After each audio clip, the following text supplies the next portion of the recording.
Howdy folks, Nathan here, and I have a conundrum, and that is, what do I pick when I have an awful lot of money, but I want a 3-row luxury SUV? Now, in the past, I've said it straight out, vehicles like this, the mercedes-benz 450 GLS, is one of my favorite vehicles in its class. I still maintain that. This is the benchmark as far as I'm concerned. So, when a newcomer, technically, comes along like this brand new Lexus LX 600, I have to put it up against the benchmark because for over 100 grand, which is really what we're talking about when you get the right options, which one's right for you? So let's get started.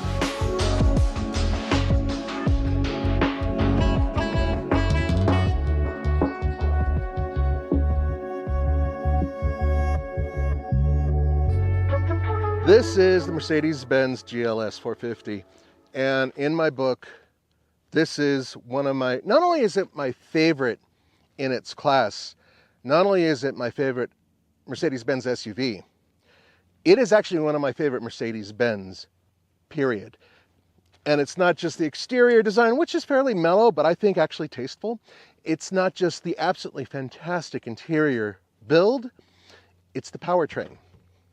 Yep. That's right. Now have a look at it first before we talk about that, because I think that many of you will agree that compared to a lot of the other Mercedes-Benz out there, especially their electric vehicles, that this is actually a fairly tasteful, well put together design. It definitely has a feeling of cohesive, simple nature to it. So there's not too many lines, there's not too much chrome. And at the same time, yeah, okay, it's not a G-Wagon where everybody's gonna look at you, but I think that if you want something that has room for the family, incredible performance, and off-road capability, and it'll get you to the ski slope and you still will look like someone who's a G, this is it. Mercedes-Benz. Now, okay, it's not very gangster. I suppose you could get even larger wheels and make it so, but for the most part, its overall design is mellow. But you know what's not mellow? Actually, I decided I'm going to pop the hood. Yep, that's right, because this vehicle has what I think arguably is one of the best powertrains out there. Now, I know there's a V8. I know you can get electric, this, that, and the other, blah, blah, blah, blah, blah. But this is a little bit different. And one of the reasons why, to be honest with you, if I can actually read, got it. It's hard to do with a paper in my hand. That, my friends, is a straight six. Not only that, it is a turbocharged straight six that puts out 375 horsepower and 369 pound-feet of torque, hooked up to a 9-speed automatic transmission. But what's cool about it is that it's a mild hybrid. It has the 48-volt technology. That's part of it that allows it to be relatively efficient. I've driven these and I've actually managed to get in the mid-20s. This one is rated, according to this, 19 highway. Sorry, 19 city and 24 highway. I'm amazed about how much power this thing just gives you off the line. And we've driven a few of these now. And I can tell you that its overall comfort, combined with its performance on the street, makes this much more of a street-savvy vehicle than many of the vehicles it competes against.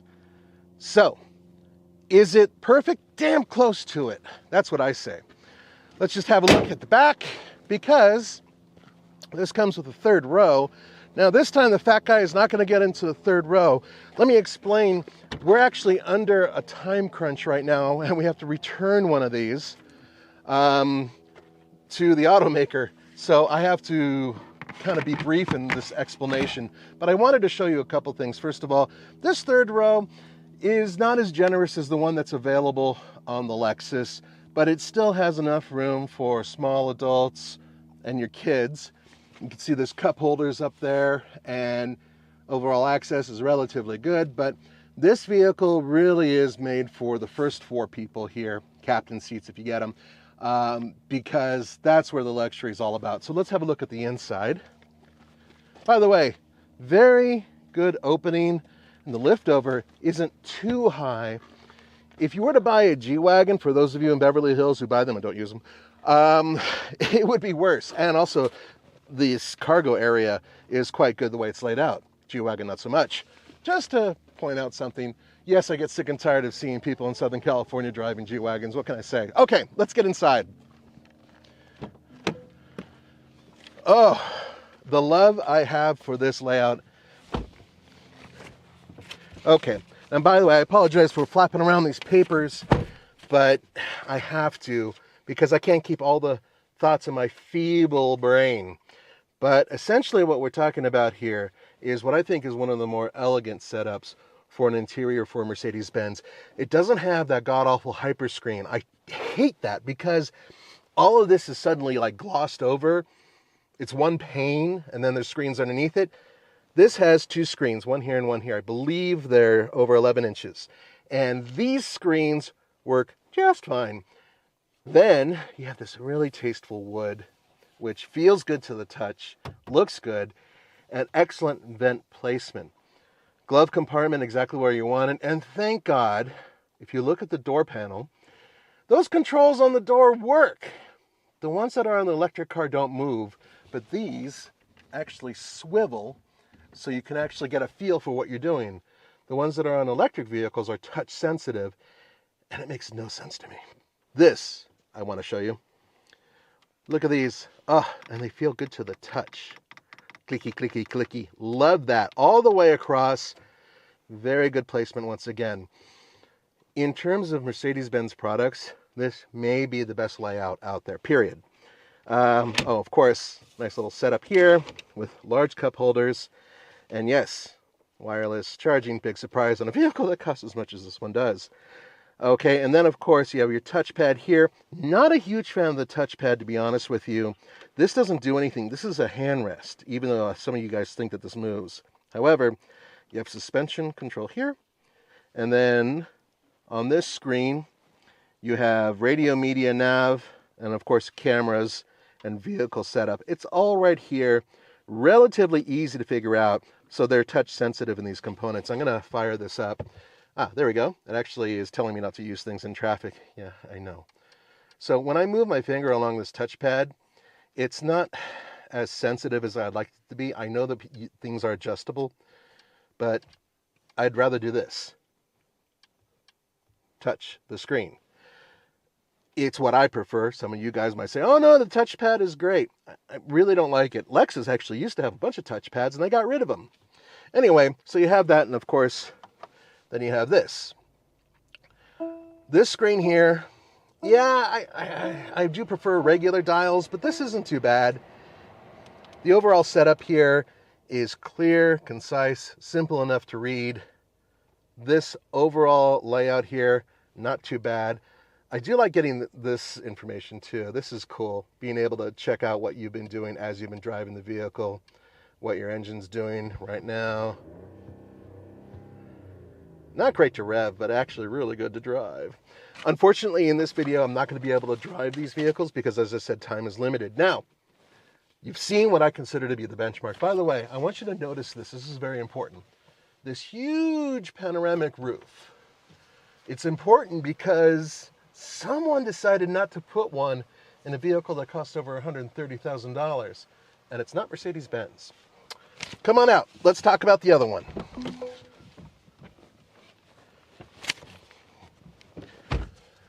Now, a lot of you guys are upset with Toyota because the new Land Cruiser that's about to come out may not live up to your expectations of a big, brooding vehicle that you can haul a bunch of people in, and that's like, you know, truck.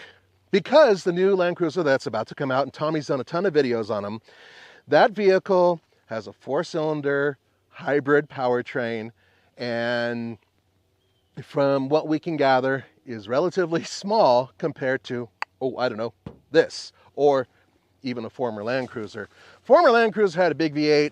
Basically, it was a truck, very luxurious, very capable, and extraordinarily expensive. That Land Cruiser disappeared overseas and changed into essentially what you're looking here.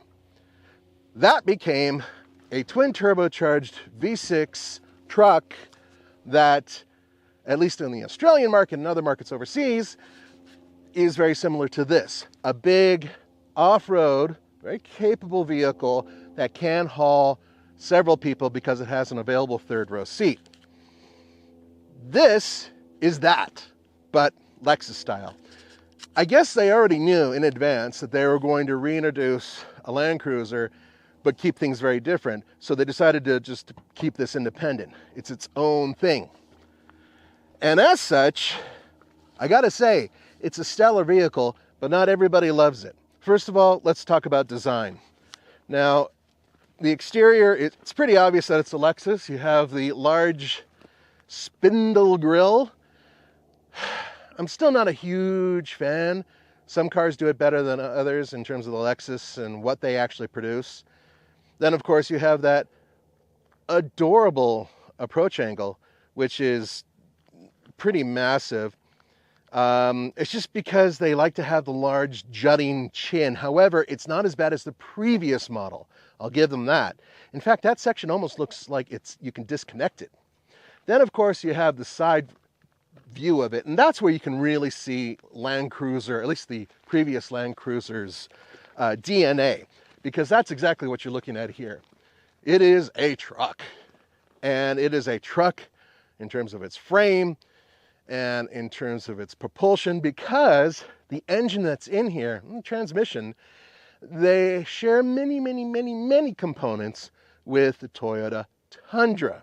So that twin turbocharged V6 and the 10-speed automatic transmission, they are indeed related.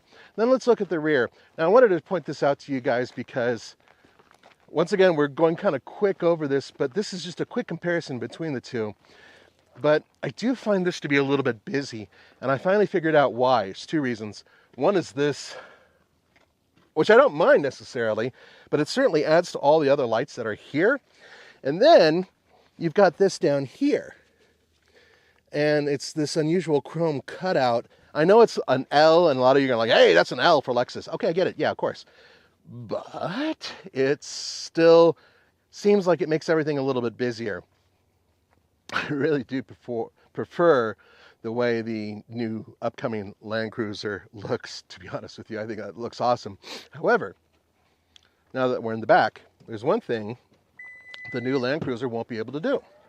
In the United States, that little Land Cruiser, and I say little just compared to this, will not have an optional third row seat that goes back here. Now, this does not have it. This is the super luxury, kind of like luxury jet version of this Lexus, but you can get an optional third row seat. And that is incredibly important for those people who want to bring the kiddies with when the Clydesdales are being taken to the grape vineyard or whatever the hell they're doing. That's for the rich. Okay, let's talk about powertrains, because it's got a doozy. Now, the Mercedes-Benz is a hybrid, a mild hybrid. What's interesting is that this isn't, and I thought it would come standard with a hybrid powertrain because they build one. As a matter of fact, that hybrid powertrain is standard in the Toyota Sequoia. And that thing is a brute in terms of power. This still puts out a lot of power, but it's not the hybrid, which I thought was very unusual. So this one is a 3.4 liter twin turbocharged V6. It puts out 409 horsepower. So it's a powerful vehicle, although it's also a big and heavy vehicle. I'll pop the hood for you just so you guys can have a look-see. Very interesting difference in terms of how this was designed and why it was designed this way. Now, I'm under the impression that when they decided to build this, they were like, look, we've got a lot of people who love Lexus. Sorry about the dirt, by the way. We, of course, take things off-road. But there's a lot of people who are like, they want this. So rather than take the new Land Cruiser that's coming out with the 4-cylinder, slap lipstick on it and say, here you go, they decided to go this direction. And I think it's kind of an interesting direction to go, to be honest with you, because it's kind of a mix of new and old, right? Now, this does have, of course, the 10-speed automatic transmission, and very different than the Mercedes-Benz. This is much more of an off-roader in terms of its nom de plume. It's what it's supposed to be able to do, right? Proper off-roading. So it's suspension, wheel travel, and overall capability definitely goes towards that. However, both of them are capable off-road. I will tell you that I've taken Mercedes like this off-road before, and they do quite well. 4Motion all-wheel drive system can double for a pretty good sort of 4x4 system, but this is a dedicated 4x4. Yes, it has low range, among other things. Now, oh, I wanted to tell you one more thing about it. This thing swills gas. Yes, the Mercedes is kind of thirsty, and it's a big, heavy vehicle. But this, according to this, it gets 19 mpg combined. That's 17 city and 22 highway. And so far, we've been averaging less. Now, granted, we all have left foots at TFL. But I will say that this vehicle swills the juice. It's big, it's huge, right? All right, let's look at the inside.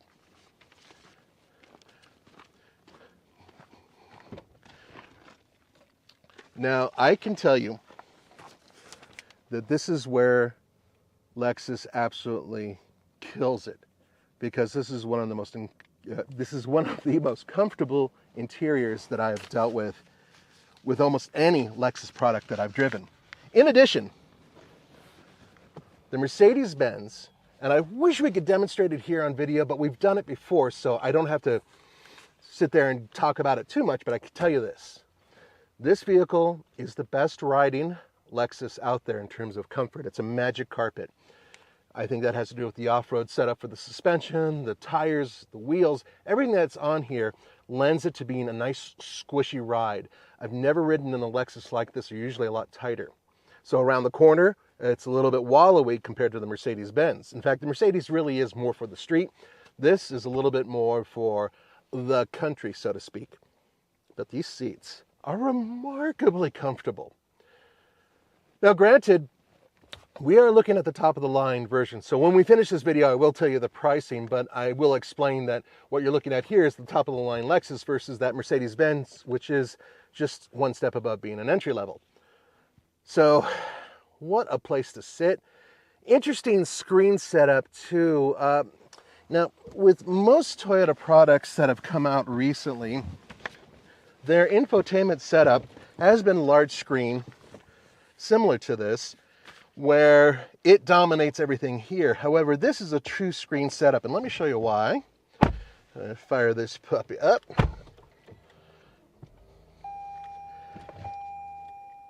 By the way, the switchgear in here is just perfect, nice, very off-roady because there's big knobs. I like that. Big switches, like that. Love this. So real time, as you're driving, you can see what your wheels are doing as you're cruising along. I love that. And there's several other options you can go through in terms of the screens, and it's cool that this is separate and not on a split screen. So you can keep this full-time navigation, full-time infotainment, or you can split the screen up a little bit and mess with it and play with it. And you can go into seat controls, there we go, and play with that. I like that as well. So I love the fact that these are separate. This is just dedicated to essentially the dynamics of the vehicle and what it's doing on and off road, and then your climate controls on the bottom of this. Okay, so that's pretty cool. The overall setup, as I said, I like it, but I like the Mercedes better. Sorry, but I do. And many of you have called me a Lexus fanboy, and I'll be honest with you, most of their products I like, but you know what I don't like? When I showed you right before we exited the GLS, look up. This vehicle cost over $100,000. There is no panoramic sunroof option. Now, I know there's reasons why. I'm sure there's build reasons in terms of structural integrity or whatever, but the facts are the facts. That's a tiny-ass sunroof for such a massive vehicle. All right, let's get out of here before we suffocate. I wanted to show you what I have here. Oh, by the way, for those of you who are wondering, this tows about 300 pounds more than that. That's around 7,700 pounds, I believe. And this one tows 8,000 pounds. And it damn well should. It's a truck. So, at least in its class, it's up there for luxury SUV 3 rows. There's no way to sugarcoat these vehicles. They're remarkably expensive. However, and I find this difficult to say, the Mercedes is actually a bit of a bargain because you get that outstanding performance with one of the best powertrains, I say, in the industry, and you're getting this vehicle for $92,110. That is the MSRP after all these little options, because the suggested retail price of this base model is $87,000. So $92,110 is actually a bargain. Now you could easily take one of these like the Maybach or the AMG or whatever, and you can go way over 100 grand. You could get pretty damn close to $250,000. However, just to be fair, this Lexus, fully loaded, so this is the Ultra Lux, right? So the starting price for this is $129,000. I believe there's a slightly less expensive version, but this one comes to $131,685. Damn, that is a lot of money for any vehicle, and especially a Lexus. Usually it's the other way around, where Lexus undercuts many of the Germans out there, but they're very different vehicles.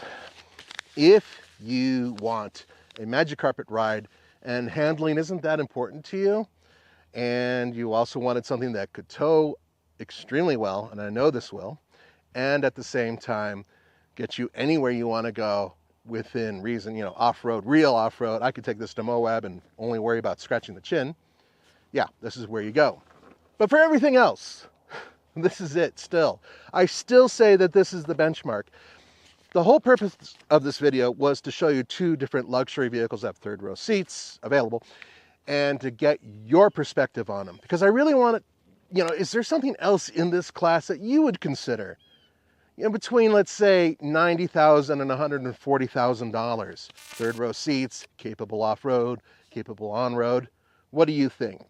Thanks for joining me for the Fast Lane Car and every other channel we have. This is Nathan. I'll see you next time.